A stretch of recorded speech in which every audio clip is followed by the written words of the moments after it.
Hello, my name is Peter Cinnamon, and you're very welcome to a podcast which is all about the Irish League, where the Blues avoided disaster against a prickly Carrick Rangers side on Sunday afternoon. David Healy called on the fans to lay off his table-topping side. Have the fans, in fact, been too harsh on Linfield this season? Turnarounds continue for Cliftonville and Portadown in the league. Shevlin is the inspiration for another bossing by the Bannsiders, and topsy red in a fiery Larne's Glens clash as the champs get back to winning ways in East Belfast. We're covering all the things you've come looking to hear on your latest weekly edition of Kicking Match. Funny week. It's the time where we all have to take down your Halloween bunting, your other autumnal paraphernalia, if you're as fancy to have such things. I know I was. And then you sit there and you look at your roof space and think, that Christmas tree's coming down soon. Might be coming down sooner than many for others. The shudder kind of rolled down my spine just thinking about it. There was plenty of crack during Halloween, people coming at your doors. There was fireworks on and off the pitch when it comes to the Irish League this weekend, and you know the score. I'm going to talk about it. And this week, we're delighted to be in the company of football commentator, reporter, all good things. Hello, welcome back, Mark Strange. What's happening, Peter? How's things? I'm all good. How's things with you? Mad weekend. I know I say that a fair bit, but genuinely, results, the table, it's just like throwing numbers and letters into the air and seeing them all in front of us. And can you believe it? Some people think that's because it's the weakest league in years. I mean, as you said, it's mad every week. You literally could record that segment every week and say another mad weekend. But yeah, the league is just, it's a bit hectic this year. I really feel for you doing your predictions every weekend, because it's impossible. It really is impossible. You say that, and then you predict Loughgall winning at some point, which I didn't do. I forget now, but you do something like that, and people go, "Wow, I can't believe you predicted Ballymena to win this weekend." I didn't this time, but I somehow, by pure fluke and luck and chance, I have randomly thrown my stuff on red and it's popped off. So sometimes it goes well. We did look to be heading towards another almost predictable left turn in the title race as Linfield tried to battle back to avoid another sorry Sunday at Taylor's Avenue. We'll debate where the apostrophe should or shouldn't be later on. But don't worry, it was not a repeat of 2 years ago. They're able to fight their way back, claw, and get it to 3-1, 3 points in the back pocket. We will discuss comments made by manager David Healy afterwards, but this simply was disaster averted. I appreciate that Carrick Rangers can be tough. They're built now with this in the mould of Stephen Baxter's brain. He's looking to have these big, tough lines of defence you try and have to break through. Eventually Linfield were able to find their way through it, and simply that was the only thing that in their eyes should have been happening on Sunday. I would say it's very vintage Linfield second half, but it hasn't really been very vintage of them this year. But it felt like sort of that comeback for them. As you say, Carrick these days, they're always tough under Stuart King, but I think they've added another layer of toughness now with Stephen Baxter. But yeah, the Linfield had to win. The way things are going, and you mentioned their recent history at Carrick. I think you as well. You said about David Healy. I think there's a few fans will be on his back after that first half, and you might say rightly so. But I think a Linfield of old second half there, they just sort of rolled the sleeves up and got the job done. A trend which continues this season, Linfield not being able to put it together in a 90-minute period. It is that second half what gets them out of jail. I wouldn't even say that actually the first half was particularly awful. It was just that they didn't have enough zip and enough energy to break through those lines. They just tried to unpick the lock, but they didn't seem to have the answer at that stage, so they did have to bide their time.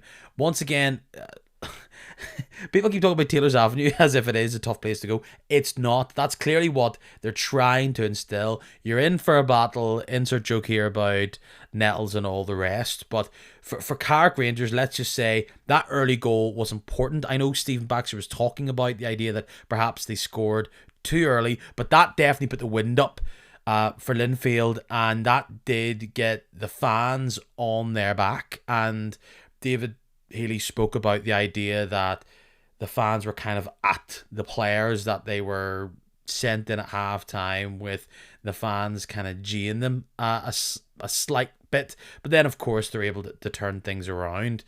I mean, I know at times this relationship between David Healy and the Linfield fans has felt like something akin to a loveless marriage. Even when he's winning titles, he's making comments about the fans. It's so strange because that's 3 wins out of 4. They're top of the league. And Healy's even mentioning this. You know, people are complaining that they're only 5 points at top of the division. Can you see both sides of this? Yeah, you can. I mean, it's sometimes I saw someone say it along the lines that it looks like David Healy manages Linfield under duress sometimes, and it kind of comes across that way weirdly. I get it. It's probably the most, even with the way Larne are going, and it hasn't Linfield haven't been the all conquering machine that they were a few years ago, but it's still probably the hottest seat in in the Irish League anyway, if not all of Irish football. So I understand it, but he's been in it long enough now that he probably knows, kind of should know, the pressures that come with it. Linfield fans, you won't find a more demanding bunch. And generally speaking, over the years, they get their way, and whenever they demand, the team delivers. So I think whenever they don't, then the fans, it's almost like this is Linfield. This is more, and I to a degree that's true, but I never think it really looks great, a manager digging out supporters in an interview. I maybe understand why he's done it. He's frustrated and whatnot, but and I can also I can see both sides of that, because at the same time, Linfield, it's never nice to be booed off by your own fans, or getting some grief out of your own fans. But to say that's Linfield, they demand more. That it is the hottest seat in football here, I think. You see, that was the question I was asking myself. I was thinking, now come on, David, you've been in this job for years and years and years. You've won titles with this team. I appreciate that hasn't happened in the past 2 seasons. Speaking out in the way that you did was going to antagonize fans no matter what.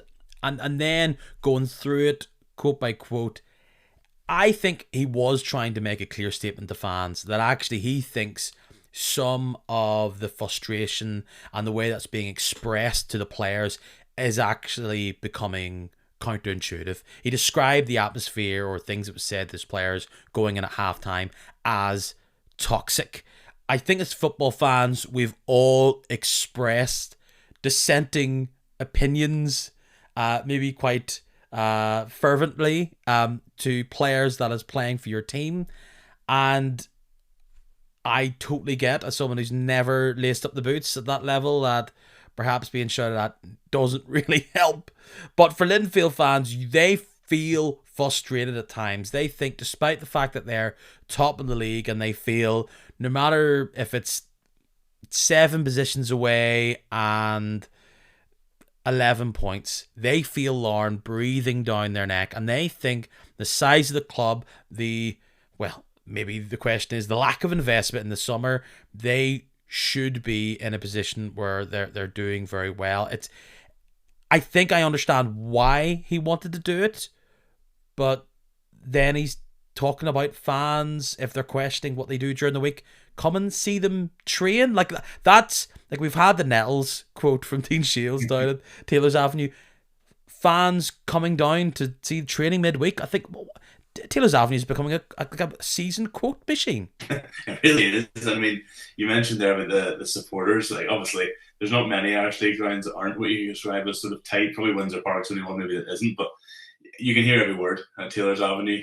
That's for sure. Those players going off will have heard every word out of their fans. And as you say, I to be honest, is he maybe wrong in saying that's toxic? I don't think so. There wasn't probably a lot of really nasty stuff said, and as you say, sometimes as supporters, the passions spill over and whatnot, and I wouldn't imagine there's too much constructive criticism or any maybe tactical advice being offered his way, put it that way. But there's also that argument: does it come with the trade? I'm not saying that footballers are just should take abuse left, right, and centre and just get on with it. Because I've been at games, you've probably been at games, and you've heard some really nasty stuff, and you go like, we all love football, but come on, and he's maybe just heard something, or something in particular that day has really annoyed him. But in terms of what Linfield are doing this season, away from that, they're not really blowing teams away. They're winning games, fair enough, and you could turn around and say, yes, that's what good teams do. They win games even when they're not in great form. But again, Linfield fans are used to, over the years, going to places like Carrick and expect them, I'll be 4, 5, 6, no problem today. And that you can call it arrogance if you want. That comes from years of winning trophies every single season. And they're not really doing that as much now. Yes, they win a League Cup, but a League Cup's not enough to tie people over. And it's safe to say he was irked on Sunday, because even after the game, he was taking aim at the broadcaster of Sky Sports for putting the game on at the time they did, Sunday, 12:30, not complaining about there not being a big enough build-up. He felt as though that the broadcaster made all these changes despite not promoting the league or giving it a big enough rub, and his claim was pointed in that they were there to fill time. I feel torn on that, because I think a lot of fans have come forward and expressed similar sentiment. I appreciate that the whole Sky Sports broadcasting Irish League games perhaps doesn't seem as thrilling and as exciting as it was, 15 years ago now. It probably has been going on and off from a variety of consistency in regards to the amount of games for a number of years now. It perhaps doesn't seem as exciting as it used to, but if this league is to grow and if this league is to expand, you're gonna have to just fit in with these broadcasters. We don't know if continuing beyond there how many extra fans came to who are now Linfield fans, who weren't Linfield fans come 12:15 on Sunday afternoon, or Carrick Rangers fans, of course, are followers of the Irish League. But this is kind of just the way it goes when you're on the totem pole of world football in the way that we are. And do you sympathise with his frustrations? Yeah, I do. I can also see the other side. You said there, okay, it was a 12:30 kickoff, but the 2 o'clock game, Aston Villa Spurs, or okay, somebody might flick on Sky Sports early and go, oh, well, what's this game going on before the big one? And they might watch it for a little bit and then flick it over. It is on the totem pole, I get it, but I think you made a really good point there in saying that Sky have been doing Irish League games for nearly as long as I can remember, certainly in recent past, and has their output and product on it really improved? Arguably it's got worse. They're, to be honest, I didn't know right up until probably Sunday morning that the game was even on Sky Sports. There was nothing really like, oh, big Sky Sports game on Sunday. And look, I understand, Larne have to play on a Sunday for certain times this week. I'm not going to start getting into the Sunday football debate, because that could be you've flogged that horse a few times. That was last week's pod. Yeah, I've flogged that one too many times. But I'm not a massive fan of it. I appreciate Larne have to do it, but it wouldn't be for me. But anyway, that's a whole other pod in itself. But yeah, I can absolutely see his frustrations with it. But is it really going to push a Premier League game or a Bundesliga game or whatever games Sky do nowadays out of the way? No, it's not. But could they maybe still throw a bit more at it? Yeah, I can certainly see both sides of that argument there. Linfield continued to sit atop the pile. That's the first defeat for Carrick Rangers since Stuart King left the post. Plenty of honour and taking Linfield as far as they could in that game. And yes, there is no apostrophe in Taylor's Avenue. All of a sudden I had an existential crisis of, hold on, is there one? Word was it supposed to go? It's just Taylor's. There's no apostrophe after the R or after the S, regardless of... What you're telling me is the Avenue does not belong to Taylor? No, that is what I'm telling you. Or the Taylors. Okay. That's the way it is. Oh, no, okay. Right. I can't. It's one of those things where, you know, what Mandela effect thing. I'm like, oh my goodness, why have I not known this for the longest time? Not to totally rewrite history, as some people might think I tried to do. I did feel as though Cliftonville were only a few wins away from actually being a little bit tasty when it comes to this title race, and it has come to fruition in recent weeks. I do appreciate everybody who was winning a couple of weeks ago are now losing, and reverse that saying, and that's the way it's going now. But Cliftonville do the business against the Crews. They had to hold on late on, but 1-0 over the Crews in North Belfast gives them the spoils. They're the hot team. They're the form team. 3 wins in a row. Look, it ain't absolutely free-flowing, full throttle football, but they needed to get results. They're getting it, and bit by bit they're starting to get the players that they need to sharpen up their axes to maybe stick around near the top of the table rather than potentially sliding down towards the middle. Yeah, I mean, you're probably something that's been touched on plenty of times too, is how many goals Cliftonville lost over the summer. You know, with Hale, Ashford, Wilson, I can't remember the exact total, but I believe it was 60 something goals, you know, that they lost. So I mean, that's gonna it's going to take a time to not only replace those. I mean, you can't really replace them, but it's going to take a lot of time as well, I think, for the team to sort of change the way they play, because you know your production like that doesn't grow on trees, certainly not in the Irish League. And whenever, you know, I don't know about budgetary constraints or anything like that, but you know, there was almost felt like they were sort of trying to build a strike force greater than the sum of its parts, in a sort of way, with the experience. You know, Rory Donnelly, Joe Gormley, Ryan Kermey was a quality player, but he's had question marks over his fitness at the start of the year. And then you have Ryan Corrigan as well. So it was kind of they sort of went into the season and you're looking at their front line going like, where's the consistent goal scorer? We all know that they can all produce flashes. But I think as well that, like the rest of the league, they are going to have their ups and downs, because they can't always rely on Ronan Hale to pull out a wonder goal, or you know, things that Sam Ashford went through hot streaks last year, and Wilson. And I'm not saying they're the only ones that carried them. There's quality players. Even having Rory Hale missing at the start of the year, like that's a massive miss for a side like Cliftonville. Like, he is the conductor of that side, and getting him back into it, and then Joe the goals showing that he's still very much got it. You know, it's going to help, but at the end of the day, they're not the same attacking force they were last year, so they're going to be a lot more sort of grinding out 1-0s and 2-1s like that. But yeah, very impressive results as of late, the last 3 anyway. They were low-key quite a strong defensive unit at times last season as well, and that's only 2 goals now conceded in their last 4 games. So yes, they are relying on who else but Joe Gormley, but I thought particularly Kearney had his moments coming from deep. You can see that while Hale isn't at his absolute max ability or strength, he adds a bit of juice to the midfield that just simply isn't there. And you have players like Corrigan coming on, that and Taylor Stephen from the start, who have flashes but just don't have that full game, week to week quality that they will need to really go for a push. They're 5 points off top, and I don't think that Cliftonville fans are panicking that needs to be a title chase this year, but to be back up there where they'll feel like as though they belong and in a position to try and keep other teams away at arm's length. That's pretty great. In fact, you look at their goal difference, they've got the second best goal difference on +4. Ports have +4, Larne have +4 as well. And this actually maybe is another point on how well the Blues are doing outside of the odd half and the odd comeback loss.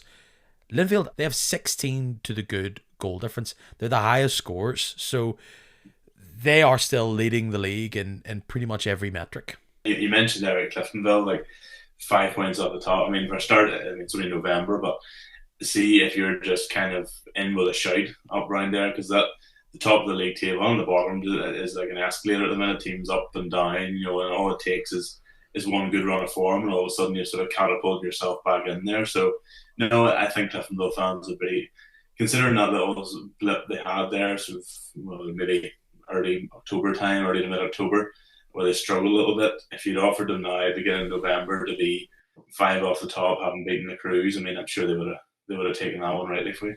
And Crews are slightly the victim of being like the whale. As they rise, they now fall down, that everybody seems to be on that totem. Do you feel any sympathy towards them? I thought when Jordan Stewart came on, he added a lot of impetus to their attack. Perhaps Cliftonville were able to sit back and hold off his advances, but that's a loss for them that comes off the back of they win against Ballymena last week, but that's a difficult stretch between the Blues, Larne, Ballymena, and then going away against Cliftonville. They only come out with 4 points across those games, so the schedule should lighten up as we go on ahead, but they will feel slightly that there's been points left on the table, and you'd maybe say Friday night was one of those occasions. Yeah, I mean, I think you said it just right there. There's points left on the table there for the Crews. I've seen them a few times this year, and there's quality in there. I mean, Kieran Offord is a super signing up front, and there's still quality in there. There's still experience in there, but I definitely get the feeling of them. As you would expect, they're still trying to find their feet under Declan Devine. I'm sure, although he's learned a lot from Baxter, he will want to have sort of put his own stamp on the team, and there are a lot of new, incomings and outgoings over the summer too. And it's November time. People might say you can't use that as an excuse now, but they certainly look a different Crews team to the ones that you've been used to seeing over the years. Like going into a North Belfast derby away on a Friday night, you expect the Crews to be in there battling, and I'm not saying they didn't, but the bits I've seen of the Crews this year is that they're still sort of trying to find a bit of their identity. 4 points in 12 doesn't sound good, but given the opponents they've had, it's probably not a total disaster. It's not the end of the world. It's one of those things you kind of just have to ride it out of it. I spoke to Declan Devine actually after the Linfield game and sort of asked him, they had a very good start of the year and then a bad blip, and they have been a bit roller coastery, if that's even a word, this season. And I sort of said to him, you kind of getting into the ebbs and flows of Irish League management. And I mean, he knows what it's like. He's a seasoned pro. He knows that you're going to get tough stretches, but for every tough stretch you'll get a stretch when you go on a really good run. And I don't see why they can't do that, especially that there is still quality in that side. Another classic metaphor, this, but they're almost like a band with their 4th or 5th album. They still are relying on some of the old hits of Clark and Tuffy and Weir and even some new kind of but oldies favourites like Callagher, and they're just trying to mix in a few of these new songs that might not be well known, bar, Alfred's had a few hits and all the rest of it, Blaney, Stuart White. I mean, they're there. They aren't absolute nailed on set list favourites, but they're getting there. They still have a Philip Laurie to swing in if they're needing a bit of trouble. Play the old tune again, the old hits. There is something about Crusaders that they're at least bar that weird spell in September time, they have a pretty high floor. The ceiling might not be exceptionally high, but they're a team that doesn't look as though, famous last words, that they're completely going to fall away. They might meander and struggle for goals, but that doesn't look to be the case. Defensively, they correct their mistakes after a few weeks, and attacking wise, they have their good days and their bad days. And perhaps sitting in 8th is pretty much because they've only played 13 games and everybody else has kind of played a game or two ahead of them. A team who benefited by that result was another team who played on Friday night, sitting in 6th. A team who I thought actually were going to make me look slightly foolish when I proclaimed maybe a month ago that I'm thinking, this team looks good, this team looks set, I don't think they're going to be dragged into the relegation zone. They flirted with being pulled back in, and they may be pulled back in, so let's not get too heady, but 2 wins in a row, 3 out of 4 for the Ports. They took Ballymena to the sword on Friday night. They are so direct as a team, and when they were able to squeeze that door open in the second half, they blasted through with 3 quick fire goals in 7 minutes or so might not be your regular names. Well, Mays is starting to become a regular name off the bench and scoring for the Ports. That's 3 losses in a row for Ballymena, and it's a kind of a clear example of just like topsy-turvy everything is right now. Yeah, I mean, to start with Ballymena first, I mean, their fans mustn't know where they're coming or going at the minute because they was had that insane run of the 8 wins in a row. Everyone going around going, are Ballymena title contenders? But I think they're sort of showing maybe more. I'm not saying 3 losses are true colours, but maybe they are going to, a bit like you said about the Crews. I think the Crews and Ballymena at the minute look very similar in that whenever they have their good days, they look really good. But whenever they're off it, they can really be got at.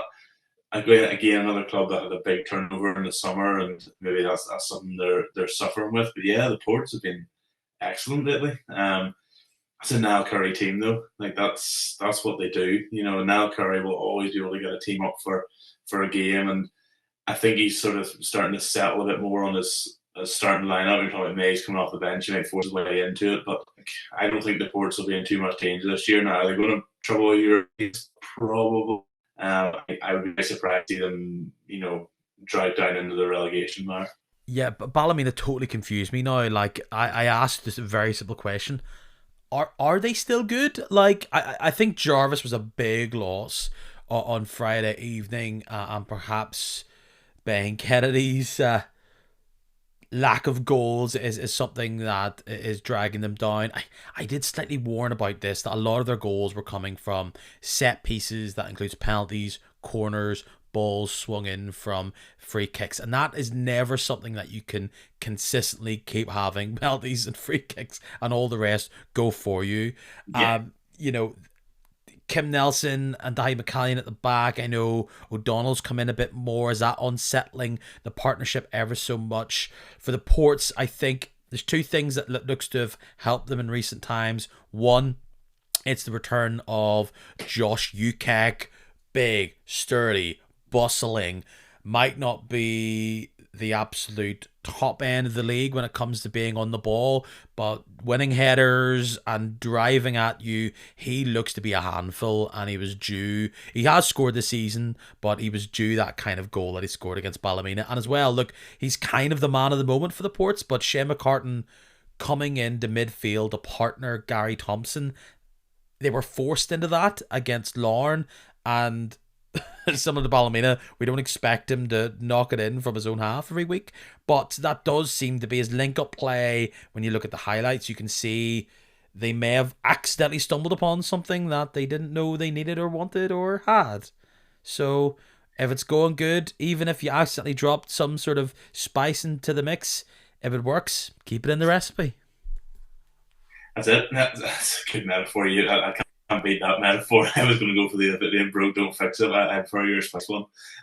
Yeah, I mean, you heard McCartan after the Larne game saying, he's playing football with a smile on his face again, and that goes a long way. It really does, and no matter where he's playing, he seems to be enjoying his football again. Obviously, that spell at Glentoran just, I felt for him. It was just a write-off, really. It was unfortunate that maybe his spell at the Glens coincided with a poor spell for the club in general. Again, you could do another whole podcast on that. But you mentioned about Josh Ukek. I mean, some might look at him and say he's fairly limited in what he has, but whenever you have those basics and you do them right and you do them well consistently, being a big bustling forward who can hold the ball up, that goes a long way in the Irish League, and maybe that's something that the likes of Ballymena maybe need more of. I know that Ethan Devine and such who sort of drift in and out the team, but somebody like that there who can, it's probably something that Larne are missing a bit of as well at times, is that, without bonus, is that somebody who you're under a bit of pressure, or you're under a big physical team who can back to goal, hold balls up, win headers, knockdowns, flick-ons, and it goes a long way, especially with a team like Senator Niall Curry, who are just such hard workers. They'll always be making those runs in behind, always offering themselves. And again, something else I just want to touch on, as you mentioned, that centre half partnership with Kim Nelson and Dahi McCallion, who obviously have been good in spells this year, but you look back to last year, and that's the same centre half partnership that they had last year, for at least the second half of the season anyway. And I was at the the playoff semi-final where they just squeaked by Institute, and I walked out there wondering how on earth are Ballymena still playing Premiership football next year. And so again, if you probably said to their supporters, okay, middle of November or beginning of November, this is where you'll be, I think they probably would have taken it. But it's that sort of, if the Crews have been on a roller coaster, that I think Ballymena have been on one of those, like, the vertical drops would take you right up to the top and then just plunge you back down again. I seem to be going to the theme park mode here this evening. Ballymena season is just a drop tower. Yeah, totally get that. Well, you talk about Shane McCartan playing with a smile on his face. A man who did not have a smile on his face come 5 o'clock on Saturday was Glentoran manager Declan Devine.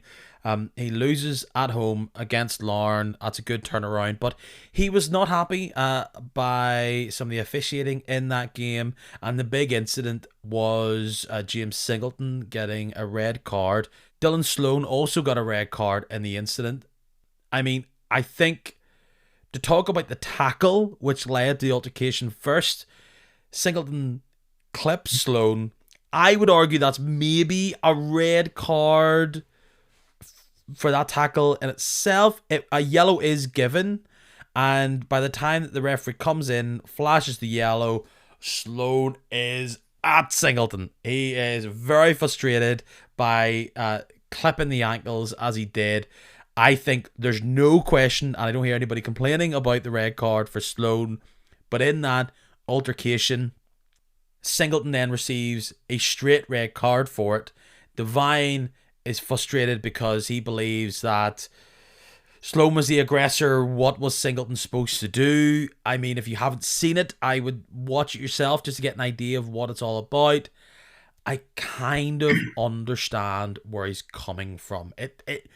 I'm not saying this is the case, but it definitely has that familiar whiff of an Irish League referee going, two boys coming together, you both get punished. Yeah, I think you've probably put it pretty well there in terms of what the referee has seen.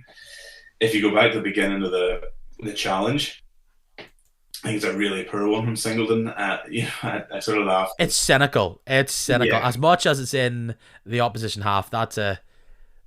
Yeah, that's just end this run here. I think, I sort of laughed when Declan Devine said in the interview, it's a bit of a cliche. He was one of the most honest players I work with. I have nothing to dispute that. James Singleton does seem like an honest, decent fella. But that doesn't mean that he can't get sent off. The referee doesn't look at him and go, honest chap, that can't be a red. But Dylan Sloan shouldn't react the way he does. I couldn't really understand why he does, but he does come running in pretty hot, to the whole thing. And credit, I think, because some might say he's not that kind of player. Yeah. There we go. We just go in the circles. Is Sloan, because officially now he is that kind of player, so no one can ever say that. I know it's I know the Christmas stuff's coming in the shops, but referees run around with naughty and nice lists. Is that how it works? I don't know. Like, and in fairness to Singleton too, he sees Sloan coming somehow and catches his head like a basketball. Like, it's quite impressive actually that he was able to sort of see him coming and catch him, but. Yeah, I think, to be honest, I don't know if it was, you can't, the thing is, as you said, you can't really send one off and not the other in that situation.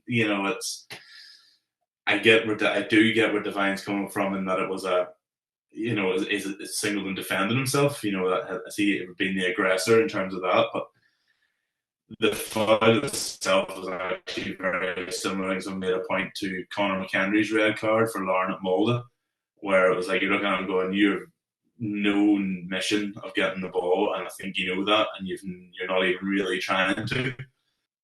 To be honest, you need to read the rule book. I don't know of what exactly constitutes a red card, because it's not as much as it's a really rash one, it's a daft one. Yeah, I think, to be honest, probably once I saw what happened, you knew that there was going to be two reds, rightly or wrongly. You just knew actually referee it was going to happen. That's kind of my point, in that I actually, if I'm to get off the fence, I agree with Devine, in that I don't think, if we are to pretend that the Sloan advance is completely unprovoked, that he just decided to do that, I don't think Singleton. What was Singleton supposed to do? Sloan went after him, could maybe face a significant further ban for whatever the referee decides the red card is officially for, and sportsman, whatever it is. Like I didn't see Singleton strike. I didn't see Singleton No. physically learn. No, he moves forward with him and falls into Sloan as Sloan grabs onto him. But if we're saying that the first tackle is a yellow, I didn't see anything in him. Like if somebody comes over and jumps on me in a football game, do I get yellow carded because he jumped on me? So Yeah. slightly semantics, but then football's all about semantics. Referee, did I cross the line? I'm mere semantic. So look, I sympathise. I think again, I often say referees have to make the call there and then when you don't have the review, know that's coming up. What would you do? So it was kind of the cherry on top of not a great day for Glentoran. It started with Larne getting the penalty. They needed to get that underneath the bonnet, get the goal in from Andy Ryan. He'll take those penalties all day. And then, of course, Glentoran get their own chance to score a penalty. And now that's their third miss out of the last 4 penalties. This is going to be something that sticks in the mind. You know, you think about mental toughness and things like that stick around in there, that lurk in the grey matter. Thorndyke's miss, another man is given the ball to step up and he doesn't even hit the target. There's a slight voodoo feeling around this, and Glentoran need to nip that in the bud. But that leaves the door open for Larne to come up. Cian Bolger with a pretty ugly goal, let's just say, and after getting beat away at Shamrock Park, and that comes off the back still of the Shamrock Rovers result. That's an important victory for Larne. I appreciate that they usually beat the Glens, but still, for where we are at this moment, they needed those 3 points more than anybody knows. Yeah, had Larne gone 6 in all competitions without a win going into another European game, that's unheard of the way Larne have been going recently. But yeah, I think the big one you said, the big swinger is the penalty. I'm not convinced, whisper quietly, I'm not convinced that the Larne penalty is a penalty. It's a foul, but I think it starts outside the box. That's another one. But again, we have the benefit and hindsight of replays and highlights and still images that the referee doesn't have.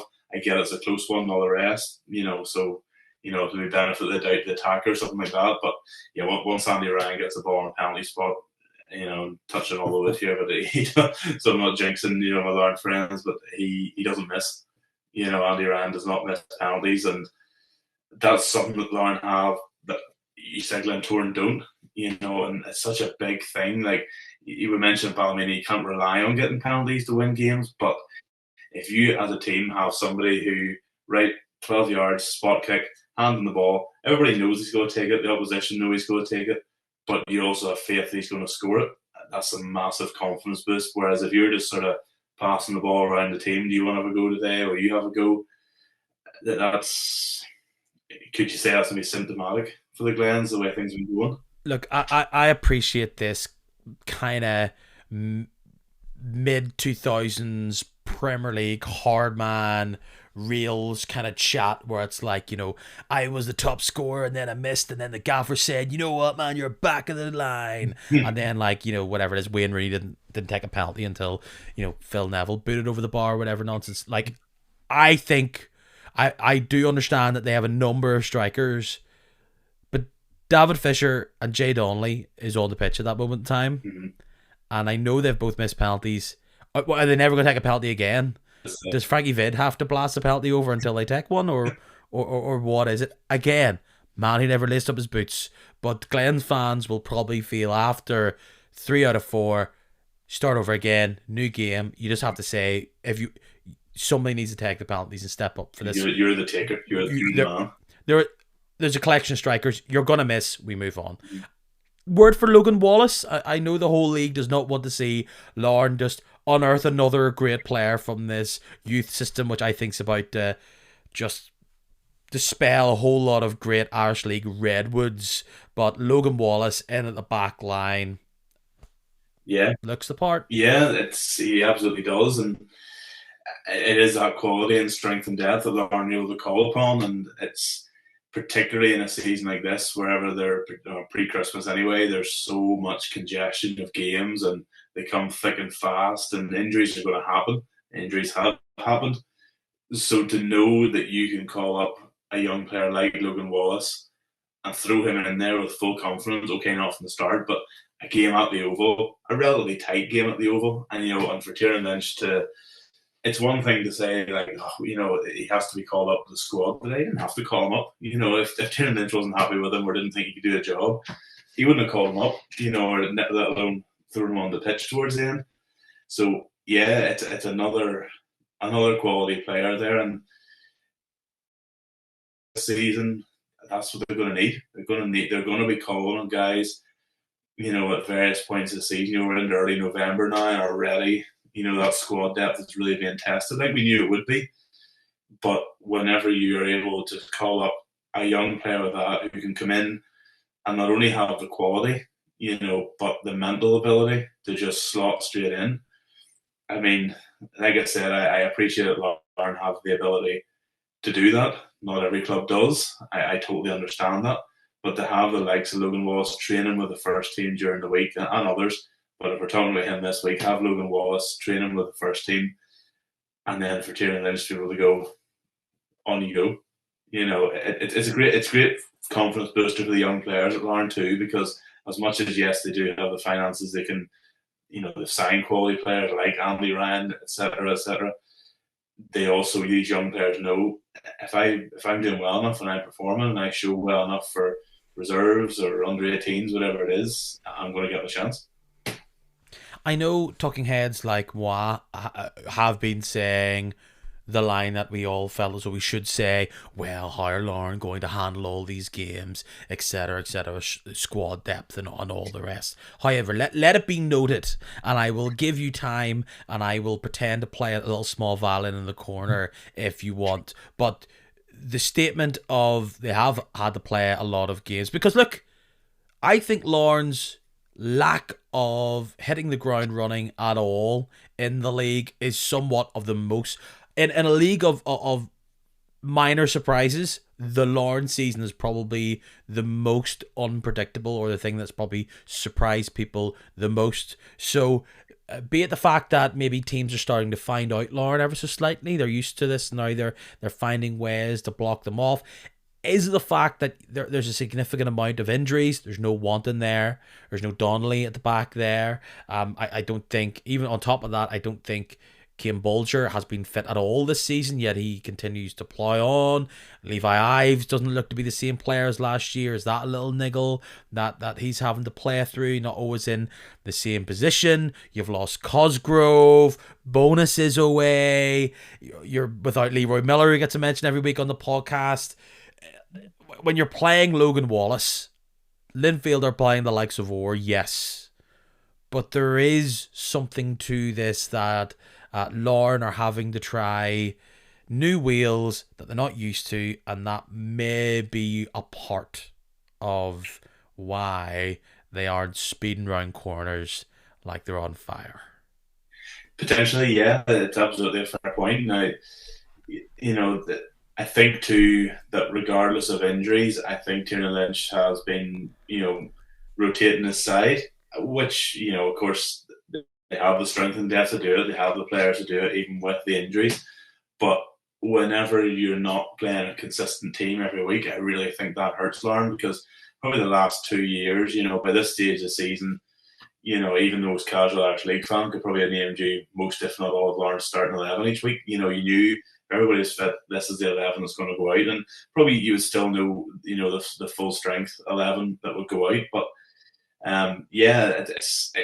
it's far too basic. Tiernan Lynch said, I think, after the Dungannon defeat at home, it's too basic, I think, just to say we played in Europe on Thursday and now we're here on Sunday. And I get it, there's travel. I get there's an extra element to it that an Irish League team has never faced before. I totally understand that. And that's probably not just for the 90 minutes of the match, maybe just the whole build-up in the week. It's, with all due respect, it's very different playing St. Gallen on a Thursday night versus maybe playing a County Antrim Shield fixture on a Tuesday night to the Saturday. It's a whole different vibe, a different atmosphere to it. But I think most at Larne expected a little bit of a drop off, probably not as much as they got. And it's probably fair to say even on Saturday against the Glens, they weren't near 100%. Much like Linfield, they're not blowing teams away when they are winning, but to grind out 3 points, at the Oval. You mentioned the Larne record against the Glens, yes, but I don't really look too much into that there because teams are different and situations are different. So to grind out a victory like that while using talented youngsters off the bench that's a real positive step forward, I think. Positive steps forward for Coleraine right now, and it's all off the back of one Matty Shevlin. Remember him? 5 goals in 2 games. He gets a hat trick against Dungannon Swifts at the showgrounds. I thought this was going to be a high scoring game. Unfortunately, Dungannon didn't hold up their end of the bargain. Some will say, look, it was just going to take time for this Coleraine new era to find its feet. But realistically, it's the main man who, when Coleraine did the business last year, is now doing it for them. It's a game of individuals, and when you have a striker like Shevlin, when you finally get him playing a tune, this is the type of thing that he has. They need to try and capture this lightning and keep this momentum going forward. Yeah, you mentioned earlier about Crusaders maybe on their 4th or 5th album. Maybe Coleraine, this might be a second, maybe 3rd album, you say, for them, because you mentioned kind of the same old heads from last season, despite all the change and losing a lot of senior pros that are still coming through. Like Matthew Shevlin, I don't know, is he kind of getting the Michael Carrick treatment? For years he was talked about as being so underrated that he wasn't anymore, because people note that he scores, but yet he never really seems to be talked about in breadth of the top strikers in the league. And I think Matthew Shevlin at the minute probably gets in most, if not every team in the Irish League. And I'm not any Korean fans listening. I'm not wishing him away in January of the summer, but he's a quality striker.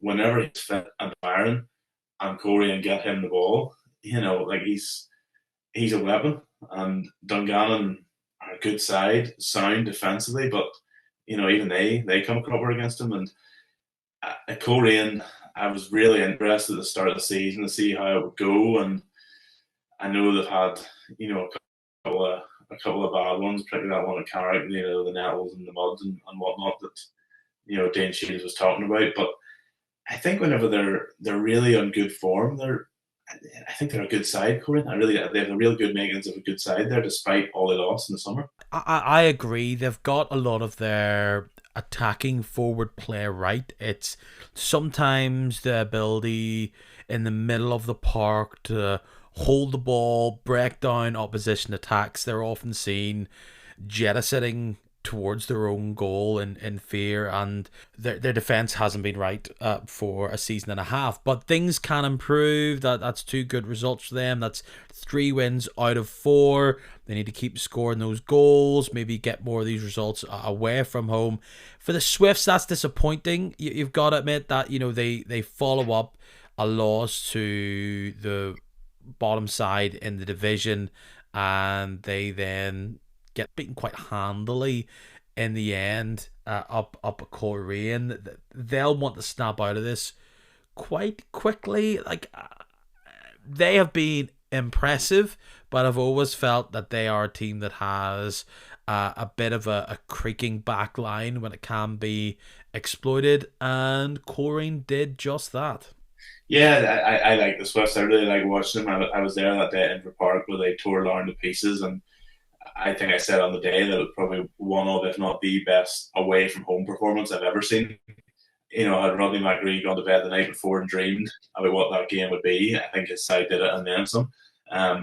They're a really good quality side, and whenever they get going, Swifts, they are one of the best teams in the league to watch, on a consistent basis, But they're going to have runs like this. Yes, losing to Loughgall at home, the form of Loughgall have been in not ideal, and they've run into a day where Matthew Shevlin is in good form, and you hope for the Swifts and for Rodney McGree that they can just sort of write those off.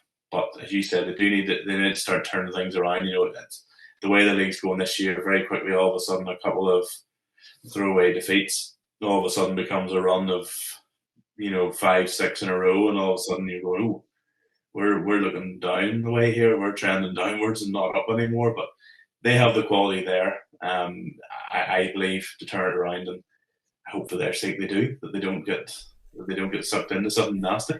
They're still fourth as we approach the halfway mark. We're almost there. So not a lot separates this little bunch between 8th, 9th or so and second. But they're still up there, and clearly they can pretty much, and they have shown that they can beat anybody on any day.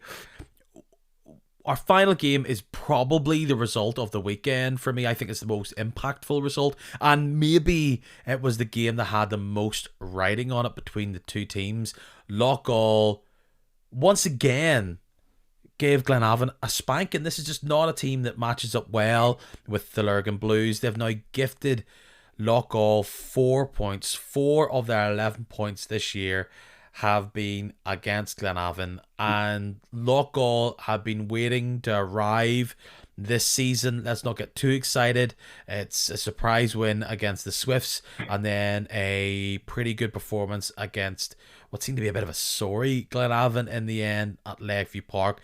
They're still bottom, still need a few of these more to go, but they needed to get this. We talk about Loughgall needing to get points quickly. They've done that, and they're going to want to use this momentum. It's starting to get tight everywhere across the league, but to at one point looking up, multiple wins away from 11th to be even points with Carrick. Yes, Carrick have a game in hand, and only 4 points away. Glenavon to claw them back.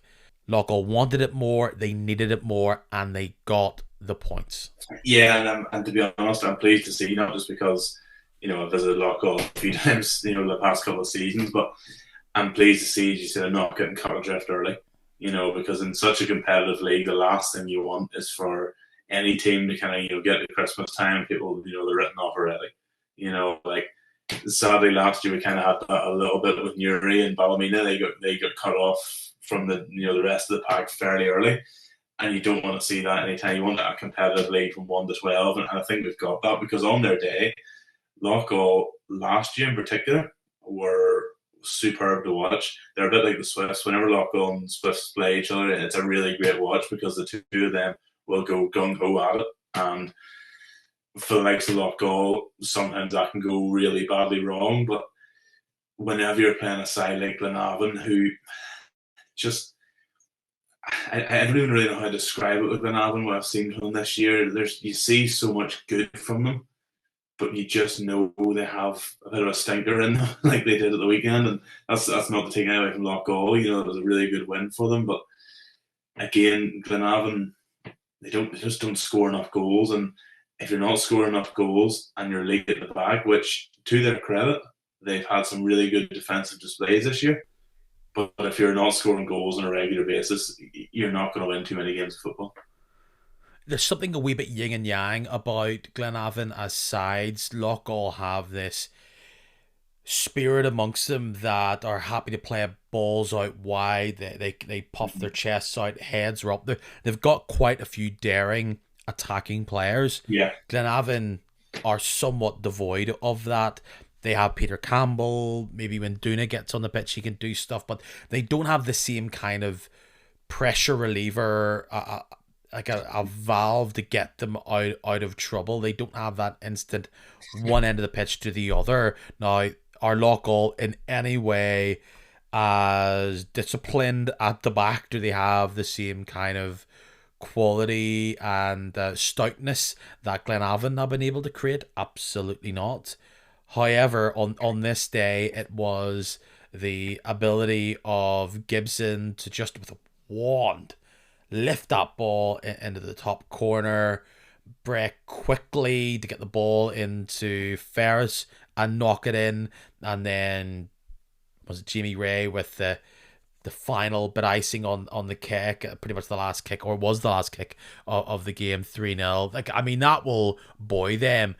The momentum is with Loughgall, and they'll want to take that and quickly build on this, because we've seen teams are winning and losing and momentum is swaying. But what we're seeing, and I know Ballymena is a key example of this, when you have the momentum, take advantage of it, because when it swings, it looks as though every other team is having the momentum the other way. Ballymena were 4 losses, 8 wins, 3 losses. You see it across the table. Cliftonville couldn't win for ages, 3 wins on the bounce. So with all those losses that Loughgall had after their opening game win against Carrick, 2 wins on the bounce, great. And I think you and I have seen Loughgall quite a lot. You see what they can offer. They've been really bad at the back, and Dean Smith will hope that he has maybe fixed some of those leaks. It's not as simple for Glenavon, is it? The concern going into that game is that they were going to play with an element of fear, and that panic meter has just increased ever so slightly. Lowest scores in the league. Losing, giving up points against teams around you. I mean, Carrick were down to 10 men for a whole half, and you almost lost it in injury time. You're not finishing off teams, and they're coming at you. Worrying decline, but then can you get worried about any decline right now? Because everybody who was in decline a couple of weeks ago, they're flying high. Yeah, I think with Glenavon, you never really know what you're going to get with them. Like I saw them earlier in the year, they drew 0-0 with Larne, and that was a real defensive display for the ages. But it just sounds so silly with Glenavon. No matter how well or how badly they're going, you look at them sometimes, you just think, there's always like disaster waiting around the corner. You know, like that one against Carrick you mentioned, like, okay, fair play, they went up the other end and got the equaliser, but, you know, Carrick were there to play for a 0-0, and Glenavon almost gifted them a late win, you know, and I just don't think you know what you're going to get. I think Steve McDonnell is making attempts to show them up at the back, and to a degree it has worked. You know, they haven't been shipping a lot of goals this season. I know Saturday wasn't a great one, but with Loughgall, I feel you always know what you're going to get. You know, if you go to Lakeview Park, one way or another, result or another, you're going to get an entertaining afternoon, because Loughgall are full-blooded, full thunder. You know, it's like a basketball game sometimes. It is end to end so quickly, and that maybe last year worked to their advantage, because certainly in the first half of the season they caught teams off guard with that. But I think their issue at times is when you come up against better opposition, they'll pick you off and do stuff like that.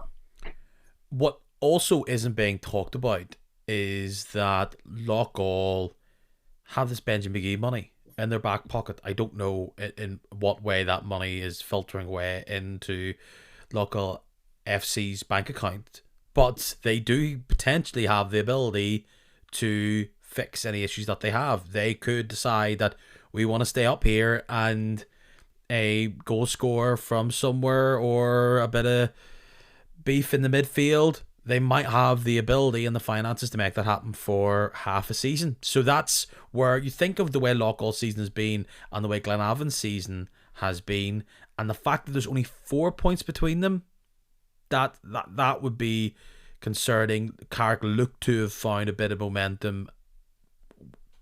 Baxter still thinks needs to have a bit of work there to do. The one thing we may have seen is it starting to form that Glenavon and 10th have 15. If you ignore Larne and Crusaders for now, based on just them being so far behind in the amount of games played, up in 7th is Glentoran, 21. That's 6 points off Glenavon, 10 points away from Carrick and Loughgall. Similarly, Portadown have that 6 point lead on Glenavon, 10 points on the bottom two, and then they have a game in hand over Glenavon and Loughgall. Dungannon, Ballymena, people kind of think based on their points, and look, it's only 23, 24 points, they aren't going to be troubled by that. Are we starting to see that three emerge? I think in the next 3 weeks we'll start to see if the way that picture could emerge properly. Before we get on to the games next weekend, Larne, do you still want to play these games in Europe? Windsor Park, St. Gallen.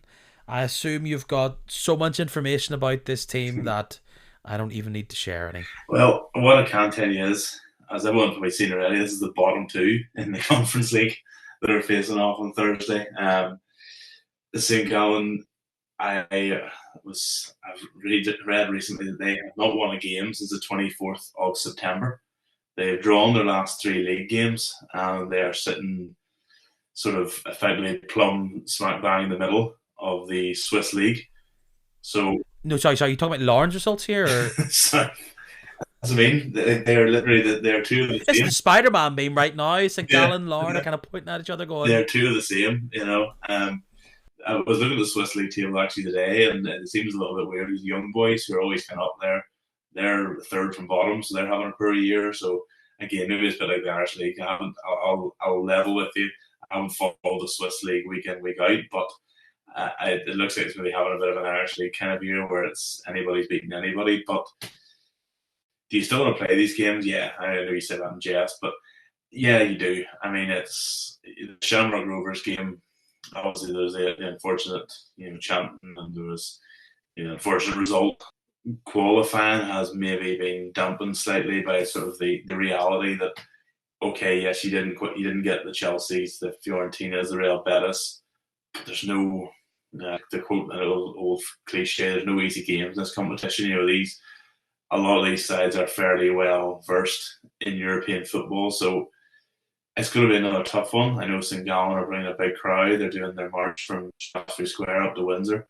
It's still a pretty cool thing to see, because it's usually sort of stuff you only see if you go to Europe, or sort of the clips you see on social media of a Champions League, Europa League week. So, I mean, going into the Rovers game, one's asking you think you should be beating Rovers? They're the weakest ones in it. And you're going, well, if this is just a one-off game, the Rovers would still be favourites. Just because they're not at Chelsea doesn't mean it's not going to be tough. And I feel the same with St. Gallen, and they have been, to use a slightly uncouth phrase, they've been gubbed in their first two Conference League games by Cercle Brugge and Fiorentina. But again, they're two really good teams they're playing. So probably as much as Larne are, they're looking at this going, right, this is the game where we get our European campaign up and running, and Larne have to be ready for that. Yeah, it's hard to predict. I think Larne will want to get a bit of pride back here. It'd be great to see Larne maybe score an early goal. They should not be overawed by this fixture. They know what it's all about. They've played away. They've had that tough defeat against Shamrock Rovers. Go out and play. I don't think a result's expected here, but see what you can do. Be a bit tricky. Be a bit coy.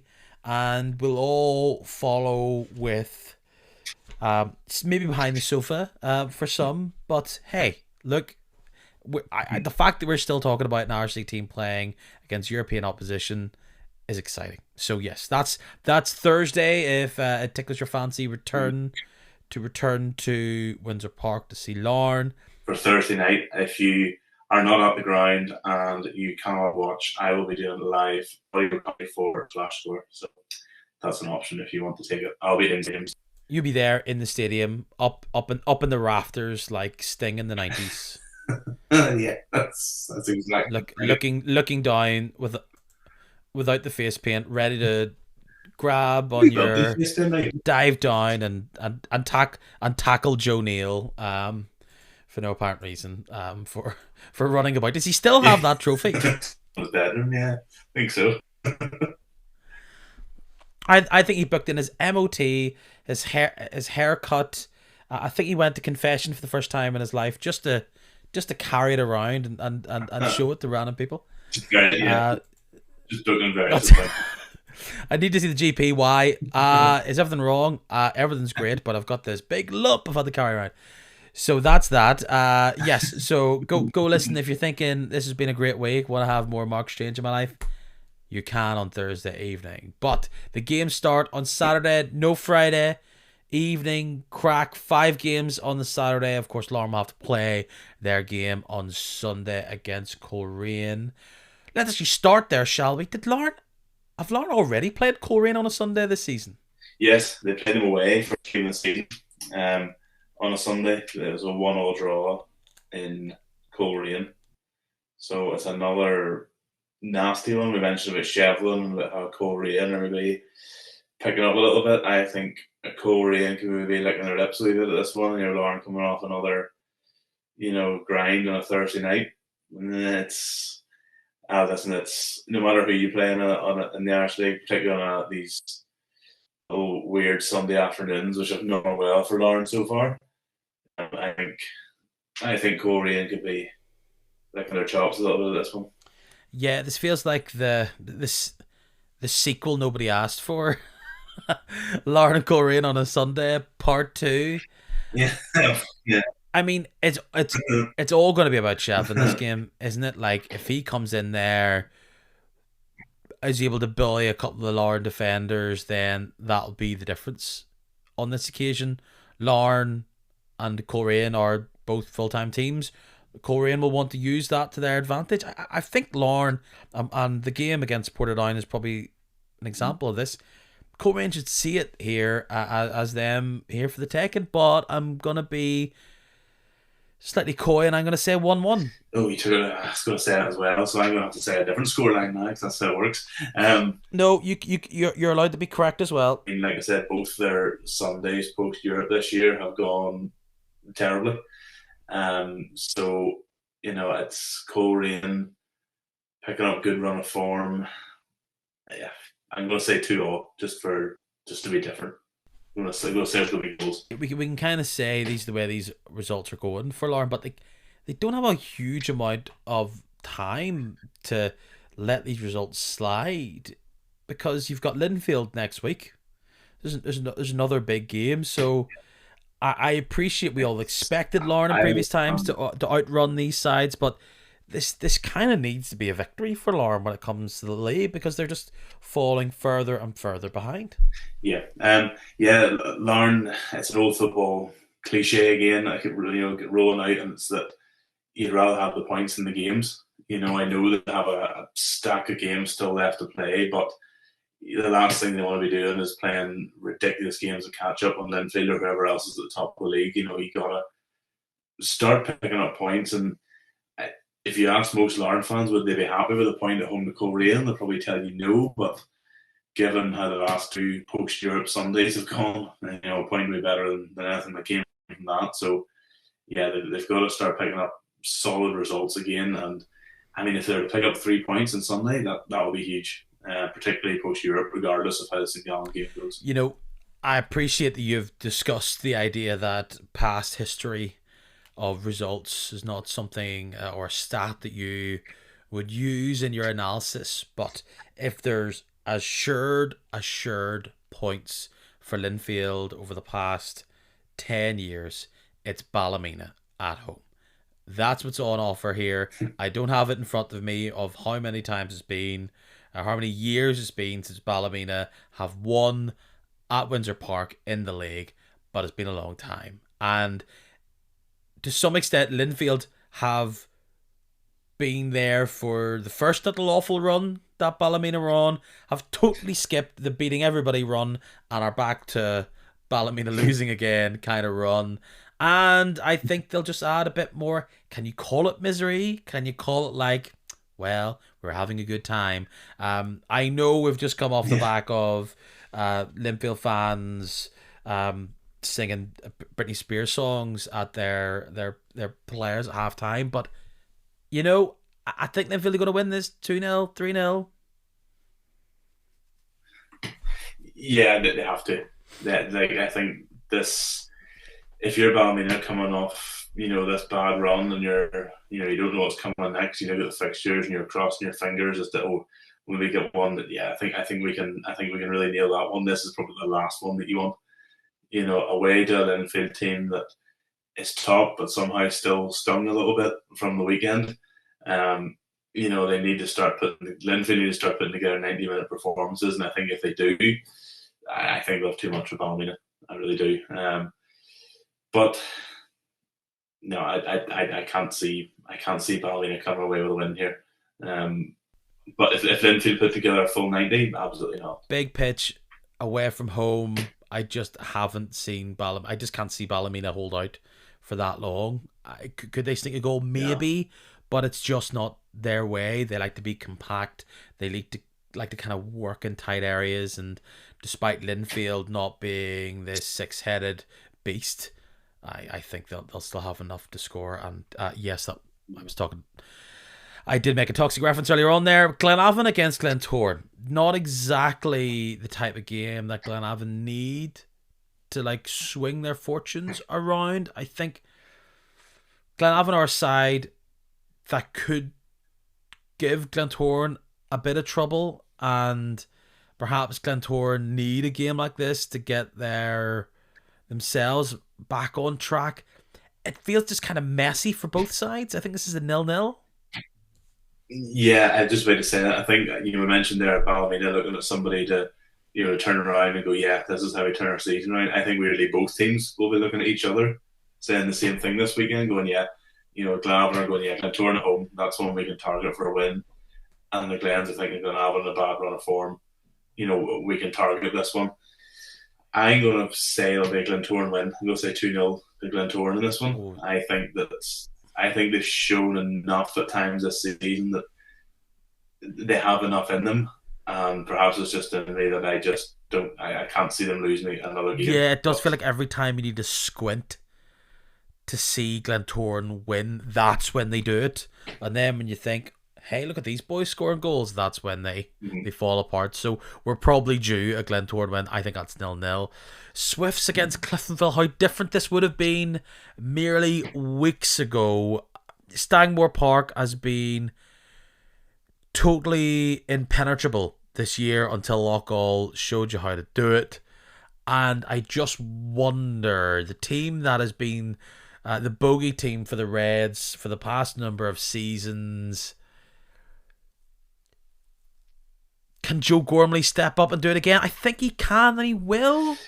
But there's something that says 1-1-2-2.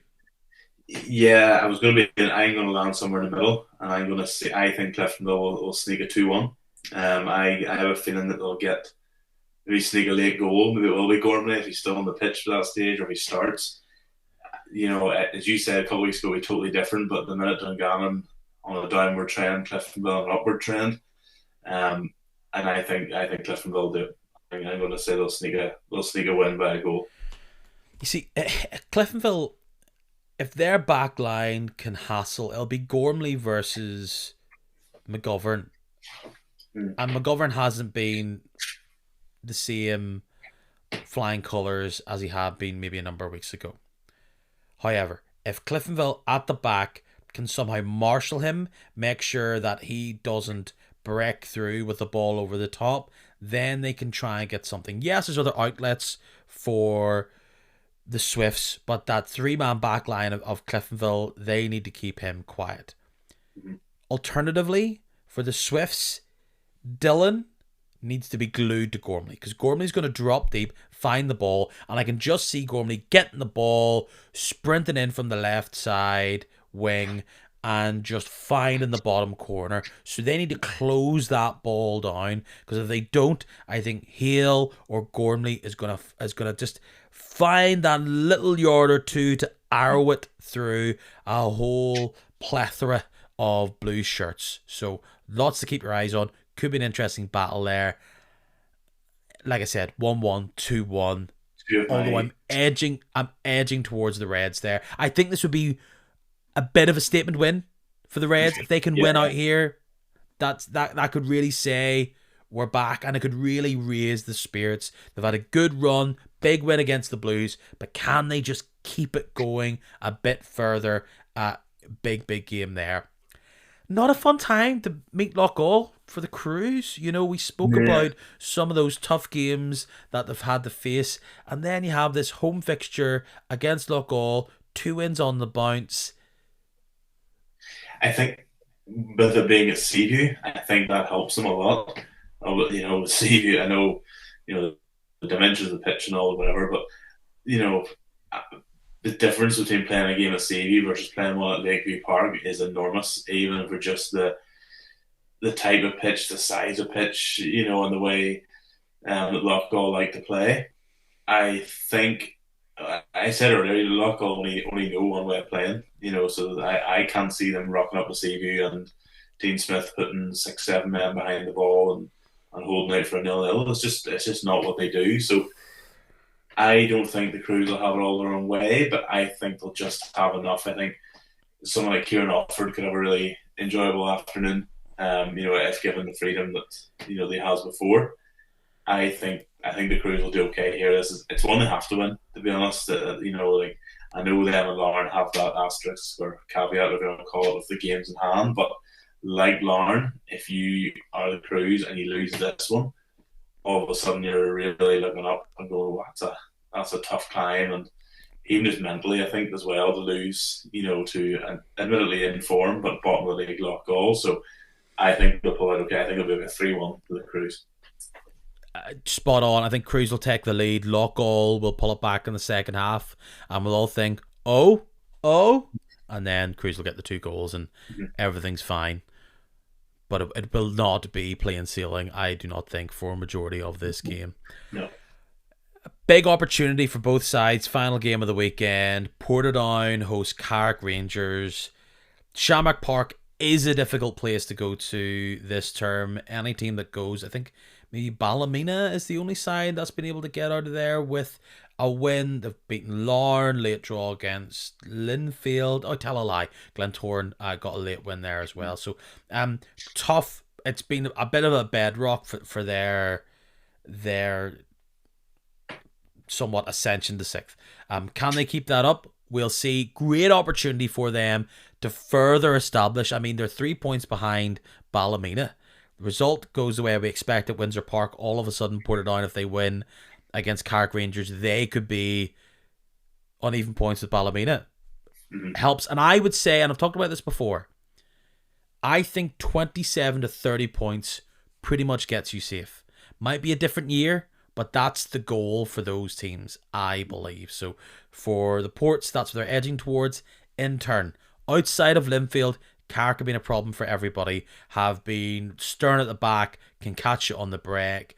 Maybe they're set up to be an away side, frustrate the Portadown back line. It feels like this is a 0-0 draw, neither team able to break through. Is that, if you're Glenavon, is that the result you want? Probably. You know what? Do you know what I mean? Because yeah, Carrick Rangers are 4 points behind them. They win, and Glenavon don't. That's squeaky bum time. But they probably don't want the Ports edging out ahead of them anymore either. So this is kind of like a both lose if you're a Lurgan Blue fan. But yeah, 0-0 for me, that game. I probably leaning towards that myself too. I think, to be honest, this is probably the toughest one of the weekend to call. Because I know Carrick has had their struggles, under Stuart King and Stephen Baxter. I wouldn't exactly say they've quite set the world alight, but he has definitely solidified them. Got them back to what Stuart King was doing well at last year, and it just seemed to desert them at the beginning of the season for whatever reason. I think I'm going to go 0-0 as well. If not, I have a sneaking suspicion that Carrick could just nick one. I don't know. I know Danny Gibson hasn't really been setting the world alight either this year, but what I liked about Carrick last year, the kind that they lost, I think, at the beginning of this year, was that they always looked, you're going to get the bag, solid, big lads. You're not going, you're going to have a tough day getting through them, but they had that quality up front. Whenever like Gibson or Curtis Allen, Maculitis, players like that, whenever they were on it, they really caused trouble for teams. And I think if Stephen Baxter can get them playing again, then I think they could give Portadown some trouble. But as you said, Portadown, as of late, have looked a lot more solid. I think it's probably the toughest game of the weekend to call, and I think I'm going to just sit in the fence and go with you here for a draw. Yeah, the spoils of the Curry Cup are shared in our predictions. Although I would say red card, I could see that game being it. Plenty of spiky players in either side. We'll see if they decide to hug. That's it. We could see another incident of 2 players hugging quite vigorously. Yes. Mark, great to have you back on the podcast once again. You've been a busy boy, radio, all those things. Where can people find all of your stuff? Or might they be ingesting your musings, your reportings, without even realising it recently? They probably have been, yes. And one could argue maybe that I am omnipresent too much. But yeah, I've been doing, I'll be at the Larne game on Thursday night doing a bit of commentary. I'm in the BBC office this weekend, so I'm not out at a game, but I'll be doing plenty of commentaries over Flash Score, between BBC, non-football stuff too. So yeah, always busy, always omnipresent, like a bad smell. And you've been floating around in Belfast Giants world. For I know. those people like me, let's just be clear about this, who go, I'm a sports guy. What's happening with them? Are they good? Are they bad? The season started. What say ye? They're good on the whole, yeah. They a little bit like Irish League teams went in a bit of a blip there lately, had a couple of bad league defeats, but they qualified top of their Challenge Cup group there at the weekend. Well, we're recording this on Monday, so literally yesterday, top of the Challenge Cup group. League's going okay. Tough double header away from home coming up this weekend, but for the most part, they've been good. Long old season hockey, you play a lot of games, so there'll be even more ups and downs than an Irish League season. And any push for summer hockey? No. Outdoor summer hockey, maybe? No, just you play it in the summer season, like go against the Scandinavian leagues. Perhaps we'll find a little area where you're not competing against Irish League football. Is that a debate that's happening, or what? It's not, but I feel like all my worlds just collided there at once. You know, you said summer hockey, and it was like something triggered in my brain there. Like, oh no, shut that one down quickly. You're gonna have a fever dream of David Jeffrey sitting beside you in the booth, pronouncing random American Bradley Johnson, saying full players' names. Full names, yeah. The Giants have a forward called JJ, but he definitely would get his full name. Jonathan Generic, whatever, Generic Bobson. Love that. That's exactly what we're going to do. David Jeffrey at an ice hockey game. Let's make it happen. Absolute. Let's make it happen. Well, we'll all dream. Is it a nightmare? I don't know. It's been great to have you on, Mark, all the same. Until next time, cheerio. Thanks, Peter. Bye-bye.